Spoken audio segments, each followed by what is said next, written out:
C'est Amdi Moustapha Thiam. Je suis le président de l'organisation patronale artisanale CONAPAS. Alors donc damay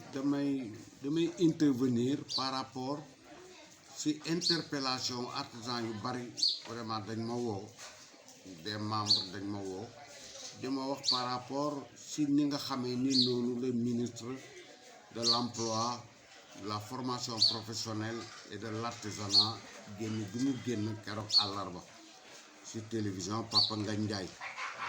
Alors mu am si point yu bare bari yi nga xam ne vraiment jaaxal na leen ñu wax ko si panel bi ak yooyu yëpp daal di may woo di ma si laaj man lu ma si xam. ak li ma si xam d'abord mooy saluer vraiment génn ak ministre bi parce que notre ministre Dame Diop il communique bien et il communique beaucoup si lii nga xamee ni moom lañ ko dénk muy emploi, formation professionnelle, artisanat et surtout artisanat bi nga xam ni ñun mooy sunu activité. si foofu may wax rek di saluer di gërëm di sant au nom de tous les artisans de l'effort bi nga xamee ni moom la le président Macky Sall def d'abord si PEJA bi parce que quoi qu'on puisse dire malgré que PEJA bi projet Banque mondiale la mais qui est financé par l'État du Sénégal loolu bëgg naa vraiment artisans yi xam ko koppar yi Banque mondiale moo ko génnee muy 30 milliards mais génnewu ko rek indil ñu ko mais da ko génne lebal ko l'État du Sénégal bi nga xam ne moom moo koy fay ba pare Banque mondiale gérer ko boppam c'est une très bonne chose loolu bëgg naa vraiment artisans yi aussi xam ko kon daañu ko ci gërëm moom président de la République gërëm ko it comme ni ko ministre Dame Diop defee si les 35 milliards yi nga xamee ni génne na ko. alors may wax sama mbokk yi ci kaw man ni ma xamee rek rapidement mooy d'abord PEJA bi ministre bi yu si bare ay werante dafa am ndax ministre bi dafa ne daf ko joxe nañ ko wala di déedéet amul benn artisan boo xamee ni bokk nga ci base de données PEJA boo xamee ni au moment où may wax ak yéen jot na 150 000 yi déedéet jotaguñu ko parce que 7000 art comme ni mu ko waxee effectivement c'est ça 7000 artisans ñoo nekk ci base de données PEJA bi mais ñoom ñooñu jot nañu seeni kit wante jotaguñu 150 000 yi ma ragal nit ni bi ma déggee 35 milliards yi mi ngi fi wax ko tout de suite sama xalaatu bopp la ma xalaat bi xëy na loolu moo tardé loon 150 000 yi ñu waroon jox artisans yi te mu tas yaakaar bu baree bari artisan yi ndax ñoom ñëpp parce que ministre da ko annoncé ñetti weer ñu jiitu tabaski bi kon muy man muy sama moroom muy ñëpp amoon nañu yaakaar bu toll ni ñoom seen xaru tabaski vraiment net na loola kenn waxatu kon moo tax bi ñu toogee ba tabaski 150 000 yi ñëwul yaakaar bu baree bari tax na si alors donc génnam bi moo waxaat rek ni 150 000 daal benn artisan jotagu ko jombul dafa ni léegi ñu jot ko man noonu laa déggee waxam mais pas jot nañu ko muy benn ñaareel bi 35 milliards yi nga xamee ni vraiment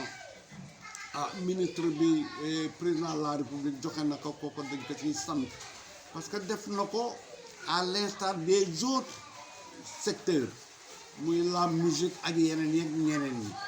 kon lii su ñëwee teg ko ci te ministre bi dafa clair dafa ni artisan yi nga xamee ni jot nañu 150 000 war nañoo jot 150 000 yi nekk ci PEJA bokkuñu ci bii mu doon loo xam ne lu xel mën a jàpp la parce que kenn waru mën a sédd ñaar yoon kon daañu ko ci gërëm di ko ci sant mais di ko xamal it ni artisan day lamb dek mos jotaguñu ministre bi day communiquer bien vraiment sañse mën na ko man loolu bokk na lu ma saf ci moom il est jeune il communique bien mais il ne doit pas trop communiquer waaw parce que dafay am loo xam ni bàyyil ba téye ko sa loxo jot ko soo ko communiquer chef d'entreprise artisanale yi vraiment jot ko sant la si du tee nag ba tey sant am na mais may wax sama mbokki artisan yi ni loolu amagul. beneen bi mooy tailleur yi masque yi effectivement le ministre a parfaitement raison 400 millions moom la état Sénégal dégagé pour artisan yi mu nekk ci wàllu PEJA foofu dafa am solo précision boobu 2 milliards yooyu ministre bi wax effectivement lu wér la 400 millions yi def nañ koy masque waaye masque yi foofu nag dafa am luñ ci war a mën a wax lañ see wax mooy 400 millions yi nañu xam ne artisan yi en tant que chambre métier bu nekk dañ laa jox 30 000 masques muy 420 masques moo dugg ci artisan yi 420 masques yooyu doon 168 millions 168 millions moo dugg ci chambre de métier ñu dem ci artisan yi mu des 580 000 masques 580 000 yooyu it nag ministre bi daf see waroon a leeral ni industriel yi lañ ko jox mu doon 232 millions soo ko boolee ak 168 millions yi nga xamee ni moom la artisan yi jot mu doog a doon 400 millions 400 millions lépp ñun ñoo ko moomoon waaye li sa ëpp dañ koo jox industriel yi loolu it bëgg naa vraiment sama mbokk yi xam ko mu leer si 400 millions yi kit yi ñi ñu bindoon ñëpp te nga xamee ni tëbuñu leen jot nañu ko may wax sax ci foofu ministre bi mu gën a teeylu le PEJA parce que ñi nga xamee ni bàyyi na leen en rade bari na te yëg ne it ne chambre métier plus de 200 ou 300 dossiers ma nga fa ñi nga xamee ni informé woon nañ leen sensibilisé woon nañ leen déposé woon nañu seeni document mais kenn jëlu leen en compte loolu nañ ci bàyyi xel mu am beneen cas ci foofu monsieur le ministre ñu ngi lay ñaan PEJA bi bu mu nuroo artisanat rénové bari na PEJA atteindre nombre exact bi nga xam ne moom la soxloon dara waralu ko lu dul artisanat apprentissage rénové dañ ko tàmbaloon 2015 mu war a jeex 2019 ñu artisan yi bind comme nii ñu def leen visite de conformité bu ñu bâclé suñu waroon na dans la région de Dakar suñu waroon na visite de conformité par exemple 2000 chefs d'apprentissage la ñu visite matul 1000 muy benn ba pare perfectionnement wu maître yi si techniquement ak pédagogiquement pour naka la ñu war a mën a jàngale xale yi loolu aussi dafa dafa tardé ba 2019 amoon na ñoo xam ba démarrage du PEJA amoon na ay chef d'entreprise yi nga xamee ni recruté woon nañ leen ci artisanat rénové mais kenn formé wu leen kon 2019 bi nga xamee ni xale ya nga xamee ni ñoom la ñu inscrire woon ci apprentissage rénové te ñu waroon def seen CAP en 2019 muy clôturer projet artisanat apprentissage rénové dara mu ci ñu lay ñaan nga évaluer loolu ndax alal lañ sa dugal te artisan yi amu ci kenn ku ci gis lenn loolu moo leen découragé ba bi PEJA jógee ñoo war a bind ñëpp bind wuñu te dafa war a am une confiance boo war a nekk si duggante ñun ak yéen kàddu autorité kenn waru koo werante donc te am na looy xam xëy na am na loolu xam ñun nag suñu doonee ay jëwriñ yor une organisation fédéraire ñun ñoo moom jox la nga xam ni mu nga jóge ci organisation yi nga xam ni ñoom ñoo tënku ci CONOPAS kon ci turu CONOPAS laay waxe ndax ñoom ñoo ma mandaté par rapport ak sa génn gi nga génn bërki démb muy génn bu tubaab fakal la loolu daañu ko rek wax kon mu mel ni keroog ba nga ñu dajeeg ñun le 4 août 2020 ce ministère nee nga ñu alalu tailleur yi xaalis ba génn na dugg na ci compte UNCM booba président Issa Dieye bu UNCM aussi mi ngi toog moo tax ba ñu fa génnee rek man dama dugg ci sama groupe CONOPAS wax leen nouvelle bu neex boobu mais ba fii mu nekk nii may wax ak yow su dul démb wala bërki démb artisan yooyu liggéeyoon masque jotaguñu ñu lay ñaan rek di la gën a gërëm di la gën a sant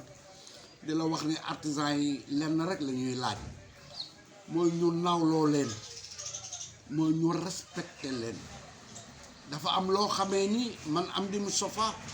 mënuma ko nangul sama bopp kon mënuma ko nangul samay nawle mooy ay borom mi métier lañu duñu ay administratif duñu ay intellectuel sunu ñaq rek la ñuy yaakaar daan ko def nag ba dara amagul te fii mu nekk nii mu mel ni la nga xamee ne def nañ ko SODIDA monsieur le ministre Konopass dafay lay ñaan pour département bu nekk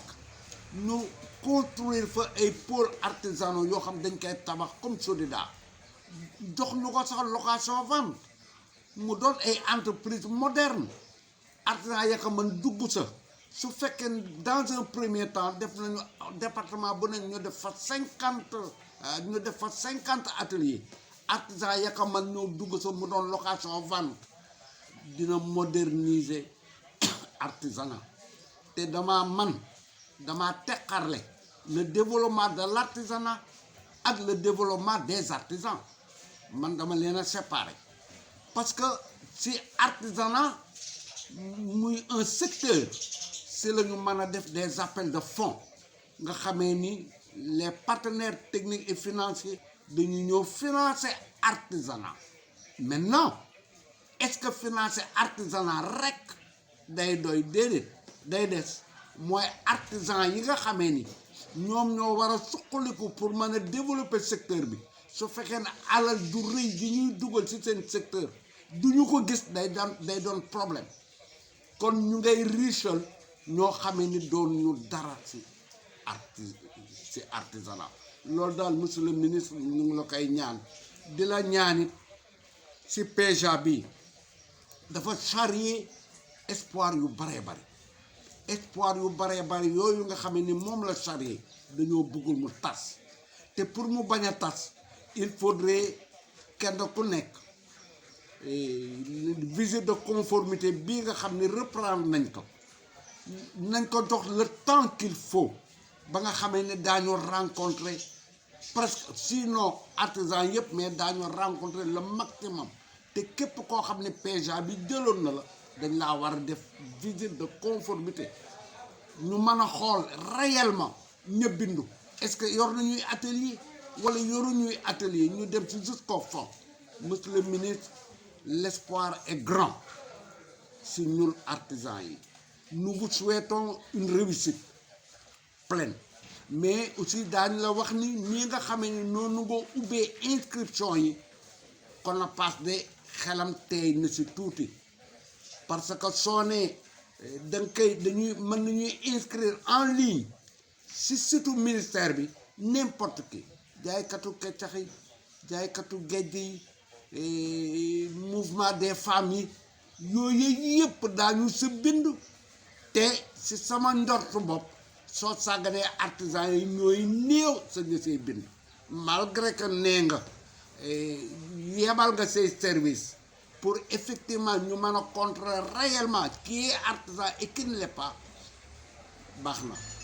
waaye na nga si defi beaucoup attention na nga si veiller bu baax parce que sa communication ci 150 millions 3 mois avant la tabaski keroog ba nga ñu dajalee le 4 août gis nañu ba directeur apprentissage ba nga ko joxee cadeau pour mu tontu ci laaj yi nga xamee ni artisan yi laaj nañ ko ci affaire boobu na mu waxee wax ja xumb na wax ja wiiraani na jóg na toog na geestu na wokkatu na sa booba man si laa gisee ni yow ministre bi ba ngay communiquer la ngay communiquer loo gëm la woon la ngay communiquer mooy la la sa service joxoon malheureusement dafa mel ni la la say service joxoon dafa méngoowul ak la nga xamee ni looloo nekkoon ba ngay wax ñi ngi koy waxee ñu ngay xool say bët ñu ngay xool say gestes gis nañu c'est avec une réelle sincérité moom nga doon waxee ñun looloo waral tax yaakaar de rëy waaw parce que la ba ngay wax dañ ko gëm c'est vrai lu tax nga gëm ko say service xëy na ñoo la ko jox mais en définitive man ba directeur waxee ba bàyyi ak na mu waxee ak yooyu yëpp gis naa ni tontu nga ñu te génnewoo sa kàddu yaa ngi nii won ni ba ngay wax si fii nga ko sukkandiku kon su lii dañee du woon si yow mais nañ la waxe la kon loolu it ñu ngi siy gërëm vraiment di la sant et au nom de la CONOPAS monsieur le ministre ñu ngi lay sargal encore vraiment di la nuyu di la waxit ni soxla nañu respect et considération nous sommes des hommes et des femmes de métier qui méritent ñu traiter leen en nawle mais dañ dul bëgg rek ñu di ñu instrumentaliser su boobaa dara dina am tey waaye du am ëllëg